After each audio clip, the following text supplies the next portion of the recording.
gbogbo ọwọ́ tó bá flag any of these 3 shows bí okùn ẹ̀mí yín ṣe bá já lórúkọ Jésù nìyẹn.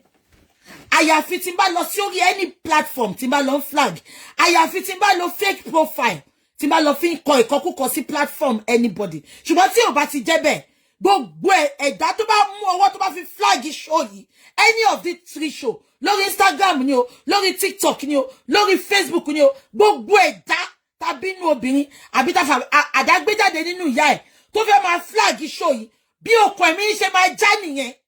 Orúkọ Jésù, ẹ̀yin olórí burúkú, ẹ̀yin ìkà, ṣé wọ́n lè pa ọmọ tí yín bẹ́ẹ̀? Ẹ̀yin olófo, ẹ̀yin aláyé bàjẹ́, ẹ̀yin awáyé má ṣe rere, ẹ̀yin olórí burúkú, èmi lè fẹ́ frustrate bí ẹ ṣe rí ó tẹ̀ jẹ́ kẹ́ra máa ignore mi because ó jẹ́ kẹ́ mọ̀ pé tó bá ń pe agídí tó bá ní example of agídí, èmi ló jẹ́ kẹ́ máa dárúkọ ẹ̀. Àní kú nìkan ni òní jẹ́ ṣe show ilé ni kẹ́ flag ẹ̀ dọ̀la bẹ́ẹ̀ bá ṣe flag màmá jáde ká má dàgbà darúgbó síbí. Ẹ̀yin followers, ẹ̀yin commenters, ẹ̀yin lovers mi, ẹ ṣáà ní sùúrù ṣẹ́gbọ́n, ẹ calm down, ẹ má jẹ́ kó ròyìn lójú. We die here today. Mo ń bọ̀ o, ẹ jẹ́ kí n tún lọ tún share sí Facebook. Mo tún ti jáde sí Facebook, ẹ jẹ́ ká lọ share. Mo ń bọ̀, ẹ ṣáà ní sùúrù. Mo ń bọ̀, ẹ ṣáà ní sùúrù.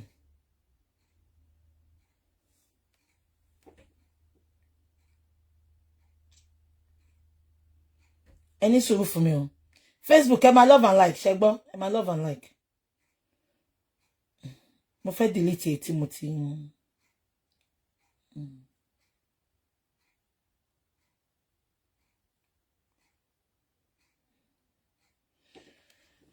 Okay. Facebook, ẹ máa love and like. TikTok, Instagram, ẹ máa love and like. Yeah. Ẹ jẹ́ kí n lọ share.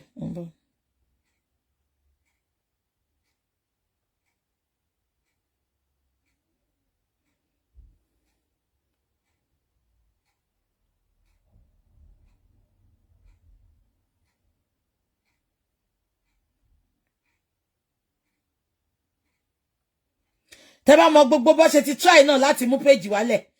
Mo máa sọ fún pé mo kì í ṣí link. Mi ń ṣí link. Tẹ́ bá ó ti fẹ́ mú gbogbo page mi náà wálẹ̀. Mo ní wà ga. BJ fún wọn pressure gidi gan ni o. Àwọn olóbùṣán ikú tó pa ya Tíṣà la béèrè. Ikú tó pa Mohbad la béèrè. Ẹjọ́ ṣá béèrè, a sọ̀rọ̀ ṣé akọjá yé wa ni. Àbí a ti ask for too much. Ẹ̀yin alálùbáríkà tẹ́ ń wò mí. Ikú tó pa Mohbad la béèrè lọ́wọ́ Àṣànà, olóbò òṣèré, olóbò kòmóòdì, Wùnmí Àṣànà, apọkọjáyé, olóbò fẹ́lẹ́fẹ́lẹ́. Nǹkan tó pa Mohbad la béèrè lọ́wọ́ ẹ. Mohbad kú, ó wà nínú mọ́tò, ó dákẹ́ síbẹ̀ bí ẹni tó ti kú, ó sọ̀rọ̀. Àwọn olórí burúkú, àwọn dàróṣà àti wèrè kan ló ń pariwo Mohbad is dead. Ṣùgbọ́n Wùnmí ó wà nínú mọ́tò yẹn, ó lúgọ síbẹ̀, ó dákẹ́. Ta ni ò bá kọ́kọ́ ṣe ṣó pé ẹ gbà mí, ọkọ mi ti kú. Ìyẹn ni ẹ̀bi number 1 tá fi ń bi pé kí ló pa Mohbad, pé ó mọ̀ ń pa kú Mohbad. Ṣé ń gbọ́ mi? Dúvé ẹ̀jẹ̀, tí ẹ bá rí dúvé tí Wùnmí fi sókè ẹ̀jẹ̀ tó fi stab Mohbad. Odindi dúvé cover fún ẹmọ ní ìlú òyìnbó, mo mọ̀ bí ẹ ní Nàìjíríà. A ní single sheet, a ní double sheet. Sorry, a ní single cover, a ní double cover, a ní king size cover, àwa ní super king. Duvet super king tí Mohbad ń lò nú yàrá tí Wùnmí gun pa sí. Ó sókì fẹ́ jẹ́ ni. Aró kíun lẹ máa pé. Ṣé gbogbo yín dẹ̀ rántí pé àwọn ọlọ́pàá sọ pé Mohbad was bleeding profusely. Ẹ bá mi Google nǹkan tó ń jẹ́ profusely, ẹ jẹ́ kí n kà fún yín. Mo ń bọ̀. A béèrè ju ìbéèrè ò fàjà. Kí ló pa Mohbad la béèrè lọ́wọ́ Wùnmí? Olóbò òṣèré aṣẹ́wó Àṣànà, olórí burúkú ọmọ. Àti rogo. Olórí burúkú ọlọ́pàá tó sọ bẹ́ẹ̀, ibo ló wà lẹ́ni. Gbogbo wọn ti di odi, wọ́n ti gé etí wọn lọ. ó lè jẹ́ ọmọ wọn lọ́pàá kí gbogbo wọn dákẹ́ àwọn olórí burúkú wọ́n wá ń gbé lọ síta lórí cyberbully cyber kinní kan ayé yìí ò ní dáa wọ́n pa odindi ọmọ gbé lọ síta fún yẹn gbé lọ síta pé obìnrin tó bá tún pa ọkọ ẹ̀wọ̀n gbére ló máa lọ olórí burúkú yìí ń gbé lọ síta fún cyberbully Tinubu ṣé nǹkan tá dìbò fún nìyẹn mo ń sọ fún gbogbo yín lẹ́ni and listen attentively tó bá jẹ́ pé Buhari ló ìwà lórí ìbò ni àti máa mọ ẹni tó pa Mohbad I'm telling you for free now àwọn tiwa àwọn Yorùbá tiwa ló tún wá ń ṣèkà fún wa tó bá jẹ́ pé Buhari ló ìwà lórí ìbò yìí ni a máa ti mọ ẹni tó pa Mohbad let me tell you that for free today ṣé ẹ rántí òtẹ́lì àtó pa bọ̀bọ́ yẹn kí ló kọ bọ̀bọ́ yẹn tí ọ̀nkú mi tó wà ní Ìbàdàn yẹn tó treat case ẹ̀ ṣé gbogbo yín rántí kí ló kọ bọ̀bọ́ yẹn òtẹ́lì àwọn olè tó ń pààyàn sínú òtẹ́ẹ̀lì ṣé gbogbo yín rántí ẹ bá mi rántí bọ̀bọ́ yẹn tó rán lọ́wọ́ ẹ̀wọ̀n gbére ẹ ti rántí kí ló kọ òtẹ́lì yẹn tó pa bọ̀bọ́ yẹn gbogbo yín ẹ̀dẹ̀ bá mi Timothy ẹ ṣe àti Bọ́lájí ṣe rántí ikú Timothy ṣe rántí pé Buhari yìí wà lórí ipò bọ̀bọ́ yẹn kí ló kọ òtẹ́lì yẹn gangan bọ̀bọ́ yẹn try Adédoyin God bless you Adédoyin try láti cover wọ́n lọ ń gbé fọ́tò gbogbo àwọn èèyàn ńláńlá tó ti báyà fọ́tò wọ́n lọ ń gbé fọ́tò ẹ̀ but wọ́n gbà at a time wọ́n fẹ́ attack bọ̀dá tó wà ní Ìbàdàn yẹn mo ti gbàgbé bọ̀dá yẹn bọ̀dá tí mo sọ pé ẹpọn wọn tóbi yẹn kí ló kọ bọ̀dá tó wà ń bàdàn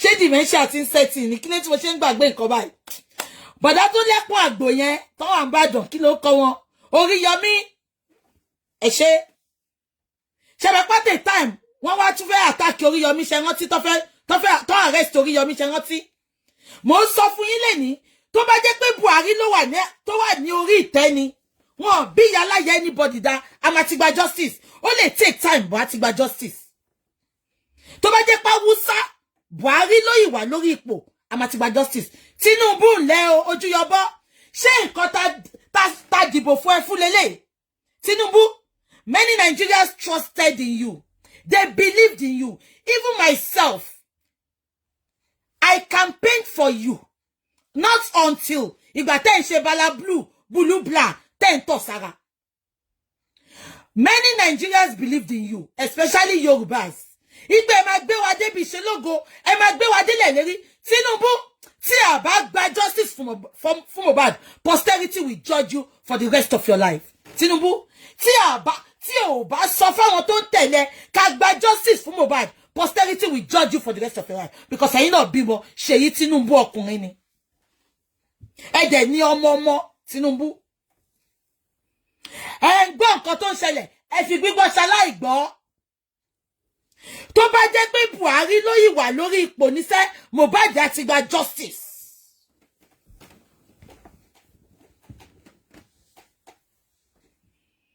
àbí kan tí mo ṣòye yín náà kí ni mò ń sọ lọ ṣé ń gbọ́ mi ẹjọ́ ṣó pọ̀ jù fún wa as concerned citizen odidi ọmọ ni bàbá Mohbad fún ẹ bó tiẹ̀ jẹ́ pé wọ́n lọ́kọ Mohbad níyàwó odidi ọmọ lọ́gbé fún ẹ èèyàn kan ní Oríyọmí ẹlẹ́pọ̀n àgbò bá ṣé ń gbọ́ mi odidi ọmọ lọ́gbé fún ẹ ẹjọ́ ṣó pọ̀ jù fún wa ni ní gbogbo civilized country tí mo mọ̀ homicide case the first person is the wife or the husband and why are they suspecting the wife of the husband is pé kí ni motive behind pé tó fi pa bọ̀bọ́ yìí ṣé ń gbọ́ mi now wá sọ̀rọ̀ motive nsìn Wùmí ló wà ń bẹ̀ pẹ̀lú ẹ̀ 24 hours 48 hours 72 hours ẹjọ́ ṣó pọ̀ fún wa ẹ̀yin ọ̀gbọ̀njọ́ tẹ́ ń wò mí ni mò ń bá wí ṣé ó pọ̀ fún wa láti béèrè lọ́wọ́ mi pé kí ló pa Mohbad wá kú tọ́njọ́ yẹn ṣe rántí wọ́n kọ́kọ́ gbé narrative fún wa pé he died of ear infection ẹ bá wa bí Wùmí dè ní àwọn ọlọ́pàá ò bá wa béèrè lọ́wọ́ mi pé ta ló kọ́kọ́ gbé narrative pé ikú etí ni Mohbad kú síta wọ́n máa béèrè ìgbà tó tún máa sọ pé Mohbad ti kú o tán show gbogbo ẹni máa play fún ọjọ́ Friday mo máa gbójú síta a máa ṣe full show a máa recap gbogbo bó ṣe ṣẹlẹ̀ a máa play àwọn fídíò yẹn gbogbo nǹkan tí Wùnmí sọ ṣé ń gbọ́ mi now ìgbà tó rí pé àwọn èèyàn kó yẹn jẹ mo dẹ̀ sọ fún yín nǹkan tó ṣe kọ́kọ́ parọ́ pé ikú etí ni Mohbad kú ṣé mọ̀ pé Mohbad ti ń pariwo síta kò sẹ́ni tó dá lóhùn today sẹ́ pé olórí burúkú Paul àti Ìyábọ̀ market mo rò bó bá sọ pé ó máa ná Lizzy tó bá rí ni ó rí bó ṣe ṣe lánàá ó rìn kọjá fast ni ẹ̀mí ìyá ẹ̀ ò gbé Lizzy gan ló slow èmi wàá bẹ̀ mi pàdé wọ́n sọ fún ẹ anybody tó bá ń bú mi nínú yín mo ti máa ń sọ ìjọ tí n bá rí yín face to face ẹ má bínú o ẹni tó bá invite mi sí party ńjọ́ yẹn kó tètè mọ̀ pé níjànú party ẹ̀ ṣùgbọ́n ta yẹn wàá máa bú mi lórí internet máa wá pàdé ẹ sójú ṣìyàjẹ́ máa bá ìyá ẹ ni kò sí èyí tó kàn mí ó bẹ́tà kó rí party pè kánú èmi àti ẹ ṣùgbọ́n tó bá pè èmi àti ẹ síbẹ̀ tó bá pé wà ò ní pé lọ Lizzy ṣe mistake lánàá sórí irun olórí burúkú irun àyàmà tanga irun òfò tó ṣe yẹn ìyẹn ló yẹ kọ́kọ́ bẹ́ẹ̀ fà ó rí Lizzy ni Lizzy àtọkọ ẹ ni ní ìfẹ́ mọ bó ṣe jẹ́ ní ìgbé Lizzy mọ́ra o èmi àti òkúkú ń sọ̀rọ̀ ṣùgbọ́n orí ìkànnì yìí òótọ́ làwa máa sọ mbẹ̀ kò síbi tí Lizzy lọ Lizzy àtọkọ ẹ ni tó bá ń sọ pé forever is the deal bó ti jẹ́ pé mi náà ti bú Lizzy àtọkọ ẹ rí ẹ jẹ́ kí n tètè sọ́kẹ́ tó gbé jáde èmi náà ti burí dáadáa mi ìdẹ̀bà yín dédé bú Lizzy àbí kò yẹ yín èyàn ò ń ṣe ọ̀rọ̀ tèmi Lizzy gangan tó bá ń ṣe definition of forever is the deal Lizzy gangan ló jẹ́ kó máa ṣe forever is the deal Ìyábọ̀ gbogbo bí tó ti lọ ní ìgbésí ayé ẹ Paul ò lè tẹ̀lé ẹ lọ Paul ò bó ti ẹ̀ jẹ́ pé remnant ni Paul very daft man ni Paul ó rí pé kò tẹ̀lé ẹ lọ ni àdáwà super ni bó ṣe wá ló ṣe lọ ni àdáwà super bó ṣe máa ń lọ nìyẹn àdáwà super ó rí pé ó dá lọ ni ó wá rí Lizzy ó wá di ọmọ kan mú ó wá fẹ́ yín kọjá ẹ̀yin olórí burúkú olùfẹ́ kọjá ìwọ ṣe dá mi ìjálẹ̀ mẹ́yẹn olórí ibú jẹ́ kí n pàdé ẹ̀ lẹ́kọ̀ọ́ mo máa gbogbo eégún tí mọ̀ mí mo máa update gbogbo ibi tí mo lọ tí bá dé kò ní jẹ́ kí n pàdé ìyá ẹ̀ ń bẹ̀ alẹ́ nìkan ló máa pè nínú èmi àti ẹ sídà kan pé ẹ̀ kan máa pè mí ẹni tó bá ti pè mí àti ẹ sí pátí ta pàdé pátí ẹ bá sọ pé Bukky ló dá pátí wo mo ti sọ fún gbogbo yín sìn kẹjẹ kó rí ìyá yín pé Ìyábọ̀ ibi tí n bá ti pàdé ẹ lẹ́kọ̀ọ́ ilẹ̀ ẹlẹ́bẹ̀ ló máa sọ́fà very fake ẹ rí bó ṣe rí jọ ṣé wẹ́dà ló ránṣọ yẹn fún ẹni kí ni nǹkan tó wọ̀ yẹn fi correspond kí ni aṣọ tó wọ̀ yẹn ṣẹpẹtẹ́rì kí ló fi correspond ó lè láṣọ lórí ìkan alákìísà ní ẹ̀ ṣẹpẹtẹ́rì òbosù lẹ́lẹ́ òbó dínú mẹ́láyè orí dínú mẹ́láyè ó bọ́ta lánàá má tiẹ̀ post ẹ̀ ó show off pé wèrè ibi tó fẹ́ wá jókòó síbi tí ò ṣiṣẹ́ sí olè àdígbà tí jíswèrè ọ̀rẹ́ tó bá announce gbà pé ó ti fẹ́ politician máa gbé fídíò yẹn náà wá dínú mẹ́láyè dìbọ́ǹkì wèrè ni ó dàbí gbogbo yín ya wèrè ni èmi àwọn fẹ́yàwó mi nímọ̀ pé mo fẹ́ fẹ́yàwó wèrè ti sáré lọ sí Amẹ́ríkà ó lọ ń ṣọ́ọ̀pù fún wedding gown àṣé nǹkan tó dáhùn wèrè nǹkan tó dáhùn ẹ̀ ló ti ṣòbò lábàṣà òbò federation ó ti fòbò ṣètùtù láàrin gbogbo ayé àṣé wọn náà fẹ́ sẹ́túdà dínú mẹ́láyé ọmọ ọ̀tá ó ní àbí wèrè ṣe gbogbo yín ni ṣé òun máa má rí òun ò ní mọ̀ ni ṣé ghost lòun fẹ́ má rí ni wèrè ti lọ Amẹ́ríkà ó lọ ṣọ́ọ̀pù wedding dress ibi tí ò ṣe sí tó fẹ́ jẹ sí ọmọ ọ̀rọ̀lẹ́ ayé ṣẹpẹtẹ́rì olórí burúkú ẹ ti mọ̀ pé òun ló tírèènì Wùnmí ibi tó ò ṣe sí ló ti máa ń jẹ men don't dump me I dump men ń bá gbàṣírí ẹ̀ síta níbi tó ti ń sunkún fẹ́ pọ̀ dín lómẹ̀ láyé ẹ jẹ́ ká fi yẹn lẹ̀ ọ̀rọ̀ Ìyábọ̀ kan mo bá wá lọ́sàn-án burúkú Governor Fayose aláyé bàjẹ́ ó ṣojú bí ìgbà tó bá mú kọ́kọ́rẹ́ tó bá tẹ̀ mọ́lẹ̀ Fayose olórí burúkú failed Ondo State governor. Àwáyé má ṣe rere gbogbo àwọn tó kówó ìlú fún gbogbo wọn la máa gbé wá sórí íńtánẹ́ẹ̀tì. Fayose ó ṣẹnu pẹ́tẹpẹ́tẹ bí òbòyá àgbà failed Ondo State governor. Ní ìtì ìráyè tiẹ̀ ṣọ́ra wọn nuisance méjì yẹn mi ní wá fún wọn governor gangan mo fẹ́ wá fún kí petition mi lè pọ̀ dáadáa. Ṣé ń gbọ́ mi? Ìyá àbíkú olórí burúkú òbò Lánrè Tẹríba òbò Akíṣíkù olóbòrírùn olórí ibu ìyá àbíkú olè ìyá àbíkú tó wá fi òkú ọmọ ọdún 5 ìjọba ló máa ń sin ọmọ nílùú òyìnbó. Mo dẹ̀ ṣe ṣóǹjọ́ náà mo ti sọ fún yín ọ̀rọ̀ tí n bá sọ fún yín kẹ́ máa gbọ́. Mo ní ìyá àbíkú yìí ó lè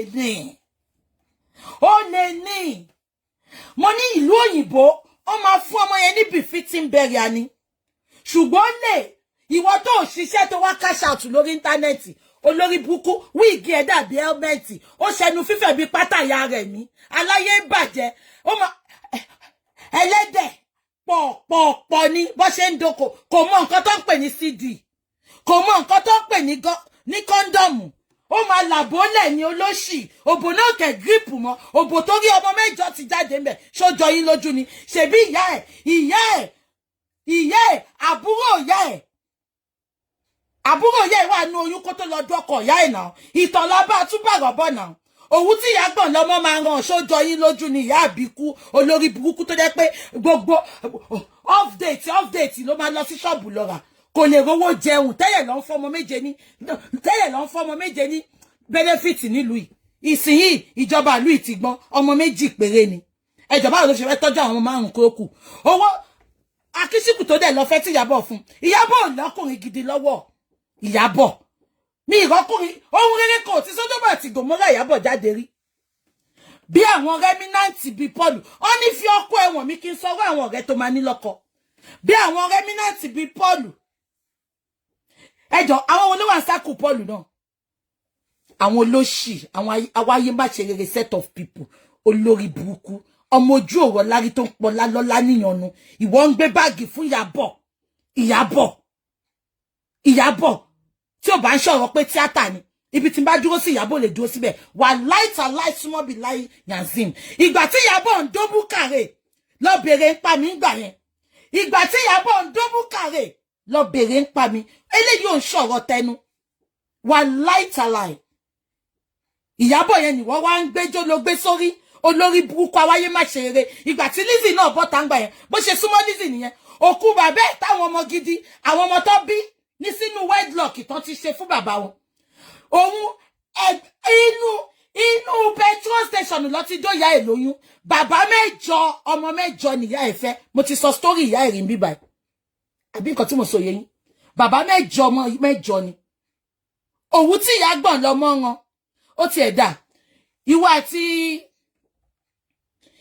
Akíṣíkù ẹ fi ti ara yín useless woman meet useless man useless wá useless pọ̀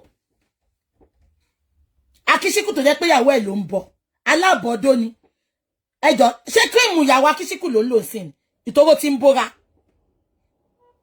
ẹ̀yin olórí burúkú tí ẹ bá fún mi petition ti bá dẹ́kọ̀ ẹ ní gbélé ayé ṣe ohun rere gbogbo yín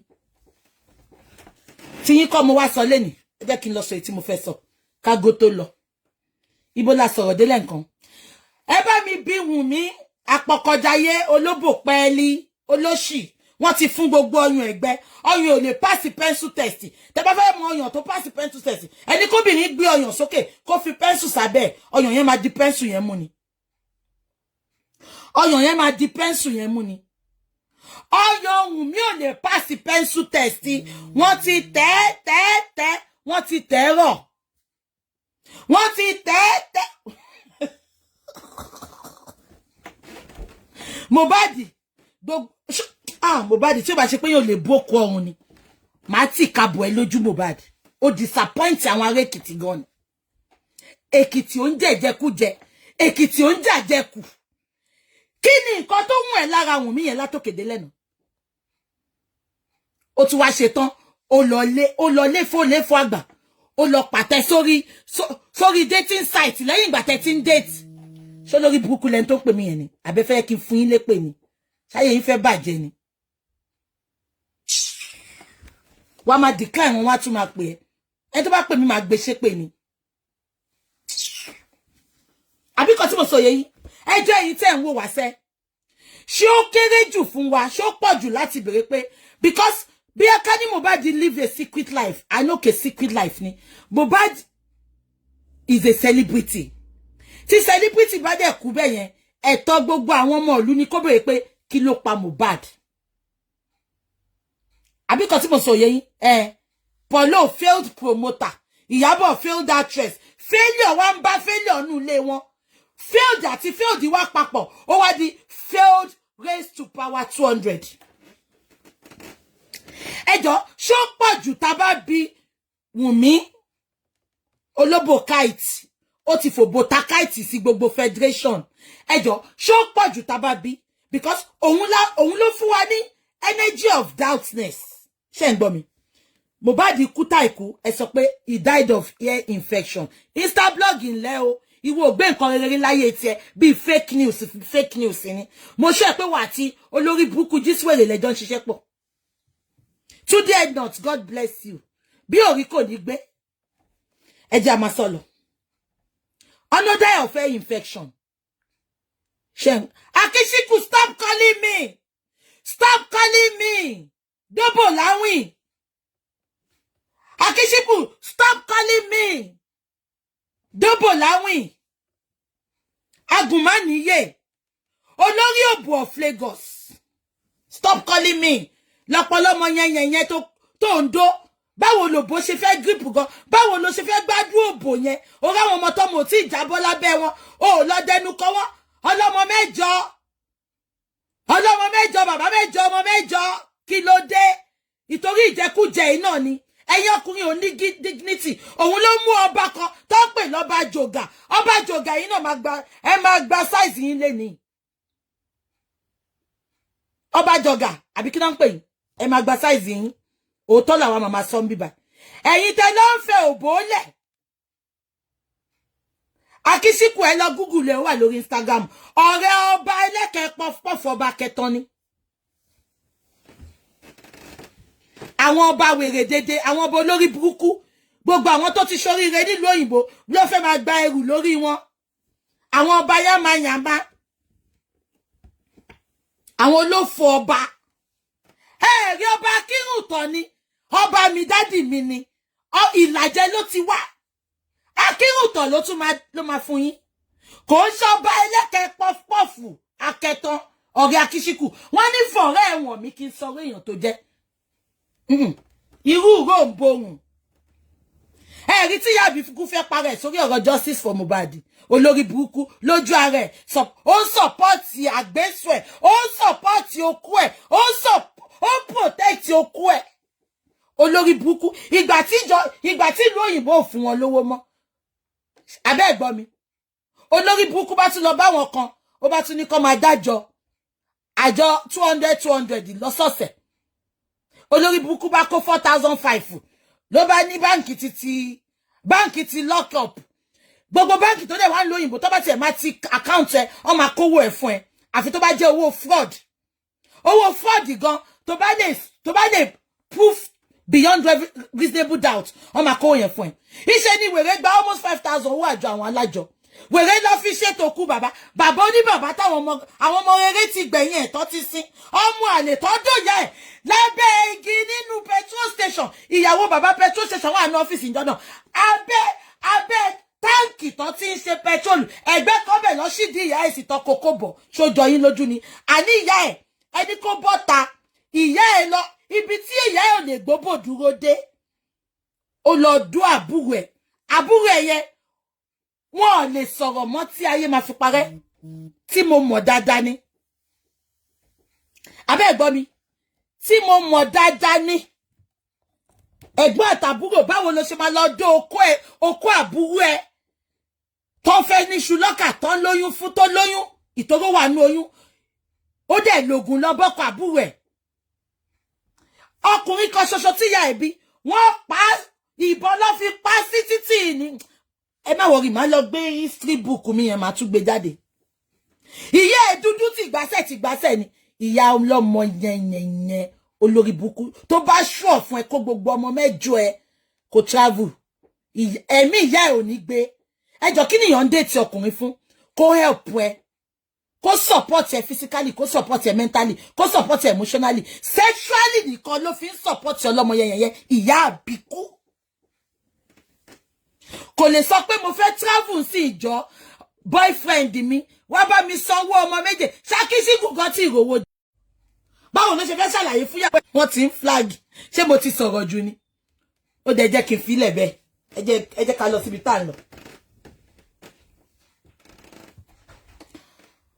wọ́n lọ́mọ kú abẹ́ ẹ̀gbọ́n mi wọ́n ní ọmọ kú Wùnmí ti feel pé báwọn ṣe máa ń sọ̀rọ̀ tí mo bá dì téèyàn kò ní dá lóhùn ó ti feel pé báwọn ṣe máa ṣe nìyẹn ṣé nǹkan tí mo sọ yẹn ó ti feel pé báwọn ṣe máa ṣe nìyẹn ń bọ̀ o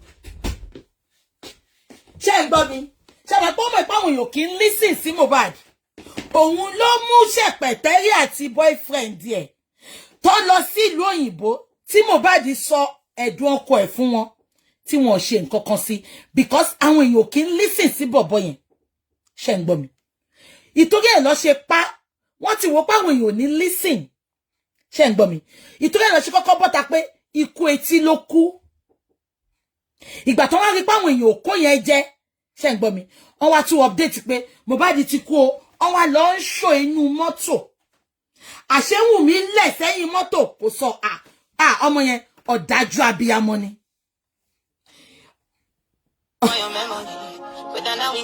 ẹ dúró wọ́n ti mú kíní wa wálẹ̀ o ṣé mo ti sọ̀rọ̀ jù ni mi ṣáà sọ̀rọ̀ yín mọ́ ń sìn orí yín burú.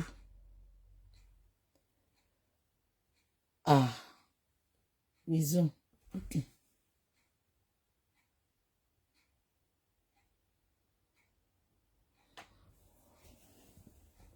wọ́n ti mú TikTok wálẹ̀ ẹ dúró kakọ́ okay wọ́n ti padà ṣé gbogbo yín gbọ́ mi wọ́n ti wò ó pé because àwọn èèyàn kì í listen sí Mohbad tó bá sọ pé òun kú tó bá sọ pé ó kú kò sẹ́ni tó máa dá lóhùn ṣé ń gbọ́ mi lọ ṣe pa now ibi tá ti bẹ̀rẹ̀ sí ní suspect Wùnmí ṣe mọ̀ pé Wùnmí ò bọ́ta sọ pé òun wà nú mọ́tò bá ṣe ń castigate bàbá Mohbad tó ta sọ pé bàbá Mohbad lọ sin ọmọ Dàróṣà ò bọ́ta kó sọ pé òun lòun sìn ọpẹ́lọpẹ́ BBC Yorùbá tó lọ interview bàbá yẹn tí bàbá yẹn wá ṣàlàyé pé èmi kọ́ ni mo sìn bàbá yẹn ló jẹ́ ká mọ gbogbo nǹkan tó ń ṣẹlẹ̀ bó ṣe èmi gangan bọ́ta mo gbé bàbá yẹn ṣe pé mo ṣe show fún mo ní báwo lẹ ṣe máa tètè lọ sin ọmọ Wùnmí dákẹ́ wọn bọ́ta sọ pé ẹ má ṣe pé fún bàbá yìí òun kọ́ ló sin ọmọ àbí kò yé yín òun kọ́ ló sin ọmọ Wùnmí dákẹ́ síbẹ̀ Mohbad dẹ̀ ti sọ statement kan ó ní tẹ́ bá ti ń ṣe tipẹ́ wọ́n ti ń pààyàn lójú Wùnmí ti ń pààyàn tipẹ́ Wùnmí àti ìyá ẹ̀ Òbelú tó lọ jókòó sí Amẹ́ríkà pósí ẹ̀ ló máa fi ránṣẹ́ sílé Òbelú ìyá Wùnmí pósí ẹ̀ ló máa fi ránṣẹ́ sílé ìtorí Kàrímọ̀ ọ̀rẹ́ mi gangan sọ Kàrímọ̀ sọ pé kí n bi Wùnmí àti ìyá ẹ̀ dáadáa ó ní wọ́n mọ kú tó pa Mohbad ẹ bá mi dìyẹn mú èmi sọ fún yín sí for free mo sọ pé there is single duvet cover there is double there is king size and there is super king size duvet ni Mohbad ń lò ẹ̀jẹ̀ sókè sínú duvet yẹn ni ṣé gbogbo yín dẹ̀ rántí pọ́lọ́pàá sọ pé Mohbad was bleeding profusely sísì mi kan ti bá mi google nǹkan tó ń jẹ́ profusely a lot spending dẹ̀ sọ pé kò ń ṣe ojú egbò tí Wùnmí fi wọ̀n wá yẹn kò ń ṣe ojú egbò yẹn ni ẹ̀jẹ̀ ti yọ bẹ́ẹ̀ yẹn ṣé ń gbọ́ mi Mohbad was built tẹ́ bá rí duvet yẹn duvet tó fi sókè ẹ̀jẹ̀ tó ti stab Mohbad gbogbo yín ẹ̀ ní mú Wùmí kúrò níbi tó wà kẹ́ tó yìn bọ̀ ṣùgbọ́n àwọn ọlọ́pàá fọwọ́ bò ó mo tún sọ sẹ́ tó bá jẹ́ pé Buhari ló ìwà lórí oyè níṣẹ́ a máa ti gba justice wọ́n á ti mú ẹni tó pa Mohbad tí ẹ bá rí duvet tán fi sókè ẹ̀jẹ̀ tán stab Mohbad Wùmí mi tí rẹ tó máa gbà ẹ́ pé ò jẹ̀bi ọ̀rọ̀ Mohbad mi tí rẹ tó máa gbà ẹ́ pé mi tí mọ lọ́yà tó fẹ́ gbà sẹ́ Wùmí mi tí mọ solicitor àbí sànù tó fẹ́ gbà tó máa vindicate ẹ pé ò jẹ̀bi ikú tó pa Mohbad ṣé rántí pé Spending sọ pé Wùmí àti àdúrà ló wà lókè àwọn ló mọ ikú tó pa Mohbad tí ẹ bá rí duvet tó fi sókè ẹ̀jẹ̀ tó fi gún Mohbad tí ẹ bá rí duvet ṣé dẹ̀ rántí pé àbúrò ìyá Mohbad sọ pé àǹtí mi báwo ni ẹ̀jẹ̀ ṣe kúnnú aṣọ bẹ́ẹ̀ yẹn ó ní òun béèrè lọ́wọ́ ẹ̀gbọ́n òun pé kí ló dé tẹ́jẹ̀ ṣe pọ̀ bẹ́ẹ̀ yẹn nínú aṣọ tó fi nu nǹkan ó náà tí òun sọ pé káwọn máa tí ì sọ̀rọ̀ báwo ni ìyá Mohbad ṣe máa rí aṣọ nínú ẹ̀jẹ̀ tó máa sọ pé kó má sọ̀rọ̀ mo ti sọ nǹkan tó ń ṣẹlẹ̀ fún yín àdúrà àti Wùmí gún Mohbad àdúrà wọlé ó ka mú Wùmí dẹ̀ ó bẹ àdúrà pé kó pa òun sílé kó má pa òun síta gbogbo nǹkan tó bá fẹ́ ló lòun máa fún ìtorí ẹ̀ ló ṣe lọ fi ṣe next of kin òun àti ẹ̀ lọ fẹ́ gba owó lọ́wọ́ Naira Marley ń sìn compensation tó fún àdúrà nìyẹn ìtorí ẹ̀ lọ́kàn àdúrà ṣe balẹ̀ àdúrà ká wọn mú àdúrà dẹ̀ sọ nǹkan tó ṣẹlẹ̀ fún ìyá wọn but Wùmí ti promise gbogbo wọn ẹ̀yin olórí burúkú tó ń gbé Wùmí àti ìyá Mohbad tó ń ṣò wọn nínú ṣọ́ọ̀ṣì tó ń jó tí gbogbo yín sọ pé oh this woman like Wùmí ṣé gbogbo yín ti etí yín ti di ni ìyá Mohbad sọ pé after 41 days tó bí Liam lòun àti Wùmí ṣẹ̀ṣẹ̀ close ó lóun àti Wùmí ò close rárá ó ní bàbá Mohbad àti Wùmí ló close so báwo ni closeness yẹn ṣe wá pọ̀ tó ń sìn ẹ̀yin onílàkàyè mo ń bá wí o mi ì bá wọn apọkọjáyé wí o because wọn ò ní ọpọlọ dáńkúà ló wà lórí wọn. ìyá Mohbad àti Wùmí lọ sí church ìjọ yẹn wọ́n lọ ṣe ọpẹ́ mo rí comment àwọn èèyàn tó sọ pé irú mọ̀dá yín lọ yìí làwọn like they are fake ìfẹ́ tó ní síra wọn ò dénú ìfẹ́ ikú Mohbad ló pa wọ́n pọ̀ tí gbogbo àṣírí wọn dẹ̀ máa tú kọ́lọ́hún bá mi fún Uncle Wahab Shittu lókun àtagbára láti lè bá wa ṣe ẹjọ́ ìdópin ìyá Mohbad àti Wùmí ò nífẹ̀ẹ́ ara wọn ìyá Mohbad gan sọ gbogbo ẹ̀ la máa wá recap níjọ́ Friday ó ní bàbá gan close ju Wùmí ju òun lọ ó ní ẹ̀jẹ̀ ló máa ń pe òun ó nígbà tó bí Liam ó ní wọn jẹ́ kóun gbé Liam ipa ẹ̀jẹ̀ ló ń pe òun ṣé gbogbo yín rántí tí ìyá Mohbad fi lọ sunkún bàbá Mohbad tí Mohbad ní tó bá ti fẹ́ wá sílé àwọn kó máa sọ fóun ibo lẹ fi gbogbo yẹn sí ẹ wá ní Wùmí àti ìyá Mohbad close wọn close ikú Mohbad ló pa wọ́n pọ̀ ikú Mohbad ló jẹ́ kó di ọ̀rẹ́ because Wùmí fún màmá Mohbad ní close contact kò fẹ́ jẹ́ kó sọ̀rọ̀ síta mo sọ fún yín pé first interview tí ìyá Mohbad ṣe pẹ̀lú Punch that was her truth ẹ̀rí pọ́ sọ a lot of ọ̀rọ̀ mẹ́ èpè ni Wùmí gbé ṣẹ́ńjọ́ yẹn ìtorí ẹ̀ lọ́ṣẹ́ ní kọ́ lọ tún mí ṣe so tí bá ń wo ẹ̀yin dumb fools tẹ́ wà lórí social media tí Wùmí bá ti ju fọ́tò fún yín ẹ ti máa ṣe mother-in-law like no one if you like this mother-in-law and Wùmí hit this button ẹ ti ṣí èrè. You are all gullible idiots, especially àwọn tó wà lórí Instagram mi o ẹ̀yin olórí gẹ́gẹ́ mi sọ pati yín o. We have a lot of gullible fools on Instagram. Ìyá Mohbad mọ ikú tó pa ọmọ ẹ̀ kò síbẹ̀ ìgbà tó kú o ṣùgbọ́n wọ́n sọ fún àdúrà sọ fún ìtorí ẹ̀ ló ṣe pé àdúrà ìgbà tó dé court ní inquest tó ń bẹ pé kó má sọ̀rọ̀ tàdúrà náà wá padà wọlé tó sọ pé ebi ń pa owó yìí ń kọ́hun gbogbo nǹkan tó pa ìyá Mohbad àti Wùmí pọ̀ nìyẹn nothing more wọn nífẹ̀ẹ́ ara wọn ìfẹ́ ta fẹ́ pòròpórò òdénú wọn nífẹ̀ẹ́ ara wọn ẹ gbàgbé ẹ bá yẹ kí Wùmí máa fi picture síta kó máa fún yín ní impression pé wọ́n nífẹ̀ẹ́ ara wọn nǹkan tí ìyá Mohbad fẹ́ jẹ ni ò jẹ́ kó gbọ́n àpọ̀dà tí ẹ bá rí duvet tí Wùnmí fi sókè ẹ̀jẹ̀ nígbà tó stab Mohbad tán mo ti show kíní yẹn nu pósí fún yín rí náà màá tún wá show ẹjọ́ Friday ẹ lọ wọ aṣọ tó wọ̀ fún Mohbad ẹ lọ wo ibi àyà ẹ̀ bí sellotape bí bandage wà ńbẹ̀ náà. What are we talking about?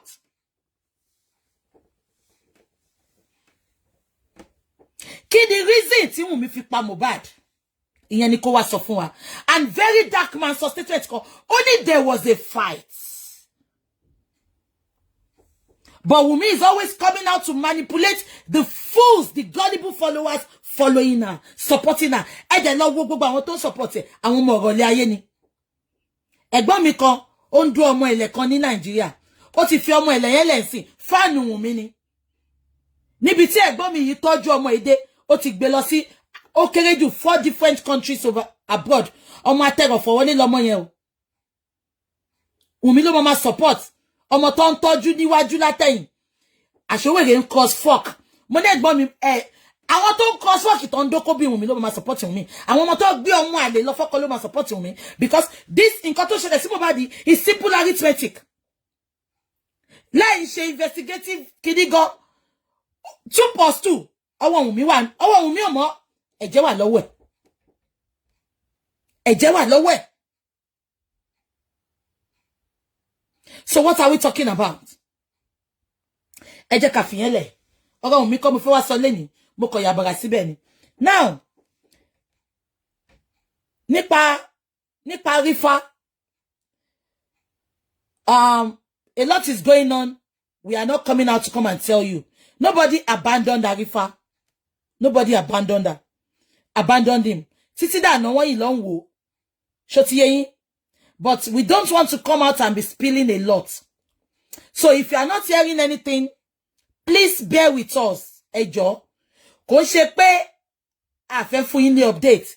But a lot of things, they decided to leave a lot of things behind the camera and not talk about it. But Rifa is still there and he will be coming out soon. Ṣé so please, they are really working on it.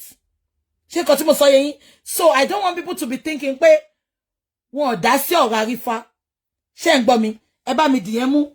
Then number 2, mo ra ọkọ̀ tó update pé bàbá ni àwọn Rifa ń gbèjà. Ipo jẹ́ kí bàbá bọ́ta kó sọ̀rọ̀. No, ẹ jẹ́ kí n sọ kíní kan fún yín lẹ́ni mo máa sọ kíní kan. Èmi tí mò ń dá sí ìjà Mohbad. Bàbá ò rán mi ṣe o. Anybody tó bá ní problem, please don't put ever fi bàbá sí. Bàbá ò rán anybody ṣe. Ohun wá as ọmọ Nàìjíríà rere la ṣe fẹ́ gbèjà Mohbad. Tí kọ́kọ́ bá ṣẹlẹ̀ sọ́tà mi lẹ́ni God forbid. Lórí ọ̀rọ̀ justice lẹ́yìn kí bàbá Mohbad gbàdúrà ní kẹ́lẹ́kẹ́lẹ́ inú ilé ẹ̀. Mi ní blame bàbá pé ẹ kò dá sí irú ṣòwò lẹ fẹ́ kí bàbá wa máa ṣe. Ṣé àwọn olórí burúkú apọkọjáyé group tó ti sọ pé bàbá ló rán wa ń ṣe ẹ tún wá expect kí bàbá bọ́ta. Ṣé bàbá rán wa ń ṣe ni bàbá ò rán wa ń ṣe now?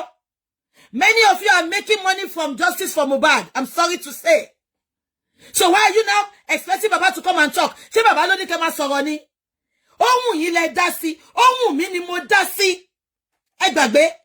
So gbogbo pé kẹ́ máa sọ pé ẹ ó jẹ́ kí Baba bọ́ta sọ̀rọ̀, ìjà Mohbad ló ń gbé. Ta ló rán yín ṣẹ́? Ohun wa la dá sí. So please, ẹ má fa Baba sínú shenanigans yẹn. We are working very behind the curtain. Tí a dẹ̀ nílé máa bọ́ta wá sọ fún yín. Ṣé ń gbọ́ mi? Because a jẹ́ ọmọ Nàìjíríà rere la ṣe ń wá justice fún Mohbad. Ẹ má sọ pé kí bàbá bọ́ síta kó wá dá sí. Kò sí èyí tó kọ bàbá Mohbad ńbẹ̀ because òun kọ́ ló pè wá ká wá dá sí. Please. Bàbá kọ́ ló pè wá ká wá dá sí. Ohun wa la dá sí. Tí kò bá dẹ̀ ṣẹlẹ̀ bẹ́ẹ̀ yẹn, the only thing tí bàbá yẹn lè ṣe ni pé kó máa fàdúrà àwọn gbogbo yín lọ́wọ́. Ṣé bí kò máa ṣẹlẹ̀ sí, I will hold Baba Mohbad responsible. Hell no.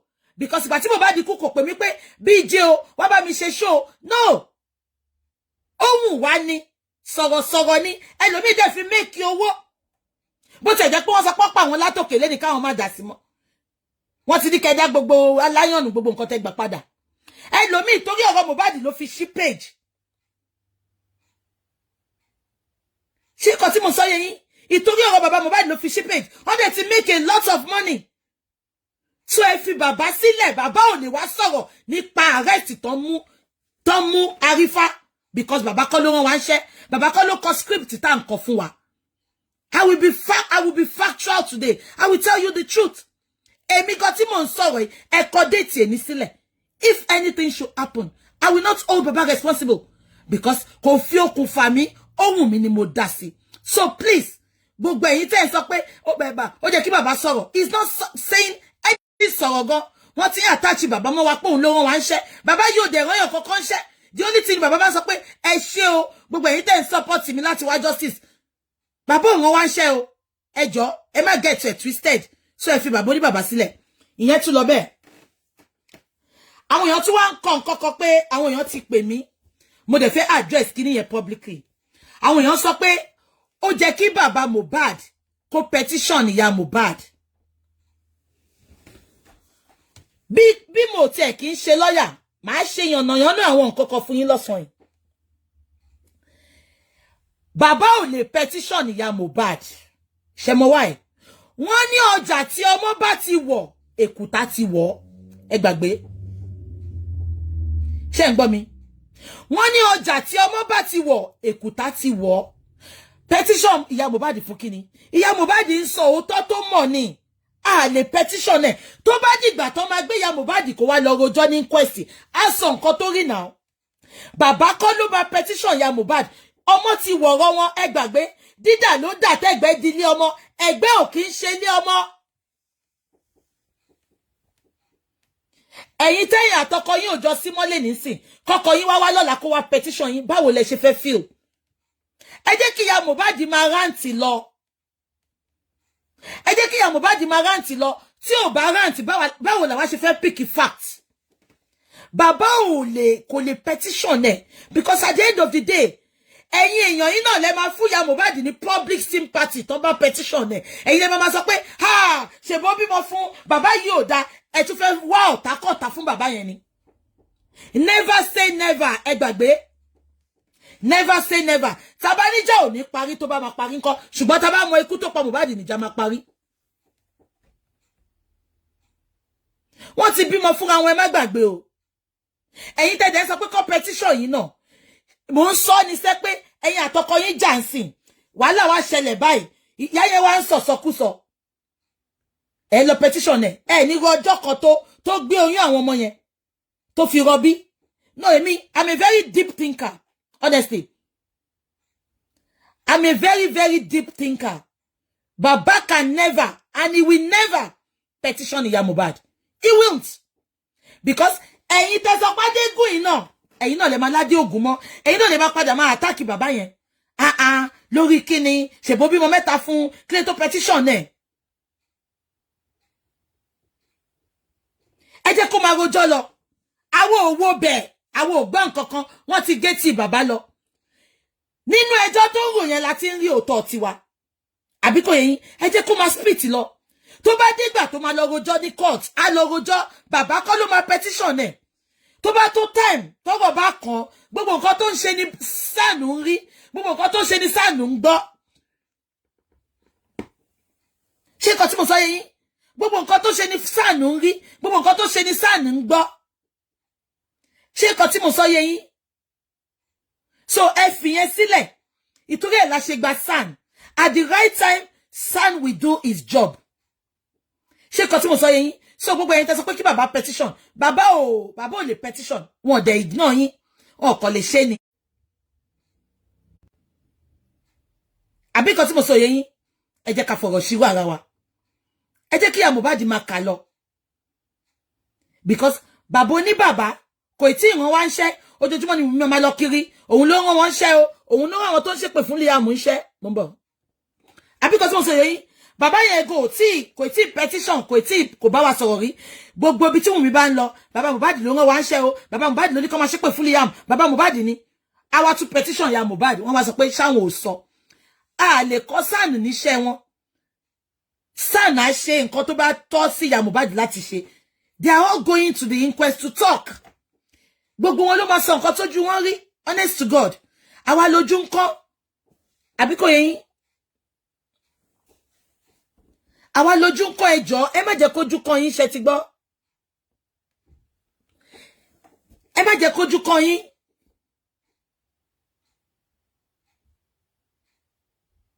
ṣé kan tí mo sọ yé yín èèyàn kan sọ pé ìyá Mohbad ready láti rán bàbá lọ sí jail wọ́n ti flag TikTok yẹn mo ń bọ̀ ẹ ní sùúrù ẹ jẹ́ ká tún padà lọ mo ń bọ̀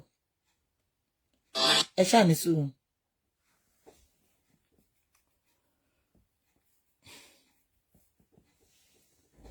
Any sùúrù mo ń bọ̀ ẹ jẹ́ kí TikTok gather wọ́n ti flag TikTok yẹn yeah.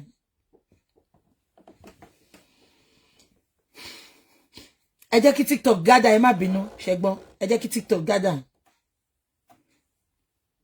wọ́n ti flag TikTok yẹn mo fẹ́ sáré sọ̀rọ̀ kan ni ara TikTok dẹ̀ ló sọ so mo fẹ́ sọ̀rọ̀ yẹn padà fún mi mo fẹ́ ẹ jẹ́ kí TikTok yẹn come back. Yeah, even on Facebook. Don't worry, we will get there. I'll be ending soon. Yeah. Now, èèyàn kan sọ pé ìyá Mohbad is ready to send Baba Mohbad to prison. Ipe ó ṣàǹrí, ó ń lo gbogbo nǹkan láti nail Baba Mohbad. Ìgbà tá ní lawyer gidi ló lè ṣe gbogbo yẹn. Àní gbogbo nǹkan tó ń sọ yẹn ṣe àṣírí ara ẹ̀ ló ń tú because onílàákàyè tó bá gbọ́ gbogbo nǹkan tí ìyá Mohbad ń sọ. Number 1. Ṣé bàbá Mohbad wà ńbẹ̀ ìgbà tí Mohbad kú kò sí bàbá Mohbad ńbẹ̀ kàkà bẹ́ẹ̀ ìyá Mohbad ló pè wọ́n pè bàbá Mohbad so báwo ló ṣe fẹ́ nail bàbá Mohbad anything tó bá ń sọ ó ń tú àṣírí tiẹ̀ ni ibẹ̀ dàlàwà ti ń rí content ibẹ̀ la ti ń rí òótọ́ ọ̀rọ̀ ṣọ́rọ̀ mi yé yín ẹ jẹ́ kí ìyá Mohbad máa ṣe nǹkan tó ń ṣe lọ kò lè rán bàbá lọ sẹ́wọ̀n ẹ gbàgbé ẹ̀ ṣé bàbá wà ńbẹ̀ ìgbà tí Mohbad kú ni ká ní bàbá wà ńbẹ̀ ń sìn wọ́n lè parọ́ pé bàbá ló pa bàbá ò sí ńbẹ̀ ìyá Mohbad gangan ló rán kó lọ pé bàbá wá bàbá yẹn dẹ̀ tún ń bọ̀ ẹ sọ pé kí bàbá padà sílé so báwo lọ̀rọ̀ yẹn fi correspond come on now báwo ni ìyá Mohbad ṣe fẹ́ rán bàbá Mohbad lọ sí ẹ̀wọ̀n because ọ̀rọ̀ yìí ò correspond àwọn tó George àti Sam tó fẹ́ gbọ́rọ̀ they are not daft they are experienced in their field. So gbogbo èyí tẹ́ sọ pé tí bàbá ò bá rán lọ tí bàbá ò bá petition ẹ̀ ó fẹ́ rán lọ sẹ́wọ̀n báwo iṣẹ́ promise àti nǹkan tó fẹ́ fún ìyá Mohbad ó gbọ́dọ̀ ṣiṣẹ́ owó tó fẹ́ fún náà ó gbọ́dọ̀ ṣiṣẹ́ gbogbo nǹkan tó fẹ́ ṣe fún náà ó gbọ́dọ̀ máa sọ bẹ́ẹ̀ kó lè jọra wọn ṣàbẹ̀ pé Wùnmí ó believe nú rọ́gan ó máa ń parọ́ every nǹkan tó bá jáde lẹ́nu ẹ̀ irọ́ ni so nǹkan tó ṣe ń fi make believe sínú ìyá Mohbad nìyẹn kó wá máa split ẹ̀ fáwà ẹ jẹ́ kí ìyá Mohbad máa sọ̀rọ̀ lọ tọwọ́ ilé ẹjọ́ bá bà tó bá ní kó wá rojọ́ ó máa wá rojọ́ ṣé nǹkan tí mo sọ yé yín exactly ó try mama Mohbad ń ṣe gbogbo nǹkan láti mú bàbá Mohbad wálẹ̀ but ṣé gbogbo nǹkan tó ń sọ show real ni ibi tó ti ń sọ́nà làwọn èèyàn ti ń sọ pé báwo ló ṣe jẹ́ bàbá ṣé bàbá wà ń bẹ̀ ni èpè lọ gbéṣẹ́ ń jọ yẹn níbi tó ti ń sọ èpè làwọn èèyàn ń gbéṣẹ́ ipe ṣáyé ìyá ìfẹ́ bàjẹ́ ni ṣé bàbá wà ń bẹ̀ ìgbà tí Mohbad kú ni ló sọ pé bàbá ló rán wọn lọ́bẹ̀ kọ́ lọ gun pa ṣé rí yẹn lásán sáànù ti níyẹn lọ́wọ́ bàbá kọ́ ló máa petition bàbá kọ́ iṣẹ́ sáànù ni sáànù ló mọ gbogbo nǹkan tó máa ṣe sí yẹn but pé bí bàbá lọ petition no bàbá ò ní ṣe yẹn because ìyá Mohbad yìí ń confess ẹ jẹ́ kó sọ̀rọ̀ tó kó tẹ́ lọ́rùn the law will take its course the son will take its course but not baba please so ìyẹn tún lọ bẹ́ẹ̀ yẹn ṣe ń gbọ́ now mo update lọ́sàn yìí mo ń bọ̀ mo fẹ́ ka update yẹn fún yín mo fẹ́ ka update yẹn fún yín ẹ jẹ́ kí sáré kà fún yín mo update lọ́sàn yìí first update tí mo kọ́kọ́ ṣe ni pé ẹ jẹ́ bá mi farabalẹ̀ o ibi tí mo ń lọ gangan mo dé nǹkan tí mo fi jáde gangan ni mo ń sọ fún yín sìn mo kọ́kọ́ update lọ́sẹ̀ mo sọ pé please I need a quick answer to this question from the lawyers in the house. How much does lawyers charge in Nigeria to get a court order for autopsy and pathology? Ni mo fẹ́ kọ kó ṣe toxicology. Money, please kindly private chat me. Ṣé gbogbo yín ṣé rí ẹ̀yin tí TikTok àti Instagram lè máa rí. Ṣé ń gbọ́? Mo sọ pé èló ni lawyer man charge tó bá fẹ́ gba order láti carry out autopsy àti toxicology. Ṣé gbogbo yín rántí? Tẹ́ bá ka kíní yẹn kẹ́ sọ fún mi. You saw it. God bless you. Now mo fẹ́ sáré ṣe yànnàyànnà kankan. Tí n bá gbé anything síta, I'm not daft like many of you.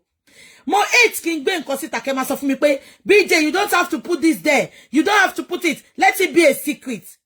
Do you know what a lot of things I've got? Tí mo dákẹ́ tí mo sọ síta ṣá. Ikùn mi tó wù yìí kò ṣoyún o. Ọ̀rọ̀ ló wà ńbẹ̀ o. Tí n bá bọ́ta tí n bá update nǹkan.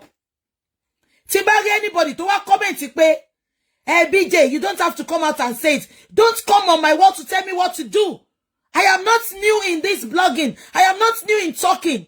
Àwọn tó ṣẹ̀ṣẹ̀ lọ sí TikTok, tó sí Facebook, torí ọ̀rọ̀ Mohbad. Àwọn ni kẹ́ máa bá sọ yẹn.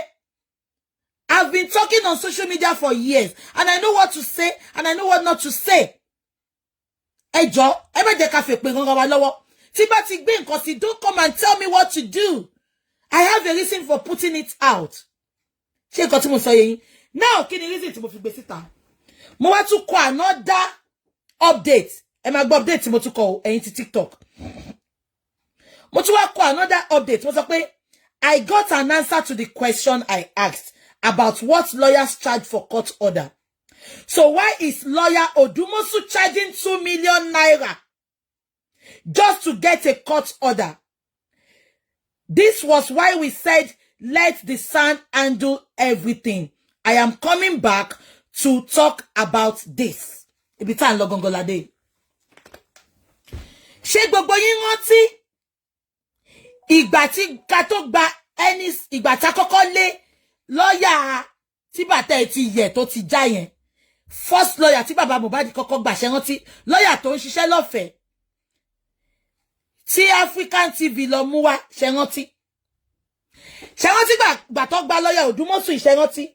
Àǹtí Tẹ́ni Ọmọlógo gangan bọ́ta sọ pé lawyer yìí ò ní gbé wa délẹ̀ lérí. Ìyẹn lawyer Odumosu second lawyer tó gbà. Ẹ bá mi máa concord tẹ́ bá rántí. Wọ́n ní lawyer yìí ò ní gbé wa délẹ̀ lérí. Wọ́n ní lawyer Yorùbá Nation ni. Yorùbá Nation ń wo lẹ̀ lérí lọ́kàn báyìí kò gbé wọn débẹ̀. Ṣé ń gbọ́? Mo dẹ̀ bọ́ síta ńjọ́ náà. Facebook ṣàti hang ni. TikTok mi máa rí nǹkan kan lórí TikTok. Ẹ̀yin tí TikTok ẹ bá mi comment àbó ti hang ni. Ṣé gbogbo yín rántí? Mo dẹ̀ bọ́ta mo sọ pé nídìí lọ́yà yìí o. Ṣé rántí tí mo sọ pé àti ẹ̀ ti rí stand fún bàbá ń gbà yẹn pé èèyàn kan fẹ́ gba stand fún bàbá tí mo mọ̀. Ṣé rántí tí bàbá sọ pé òun ò fẹ́ stand yẹn? Ṣé rántí mo dẹ̀ dákẹ́ torí mi ń kọjá àyè mi. Ẹ bá mi máa concord tẹ́ bá rántí. Nǹkan kan ṣe TikTok o. Ẹ jẹ́ n lọ wo TikTok mo ń bọ̀. TikTok ti hang.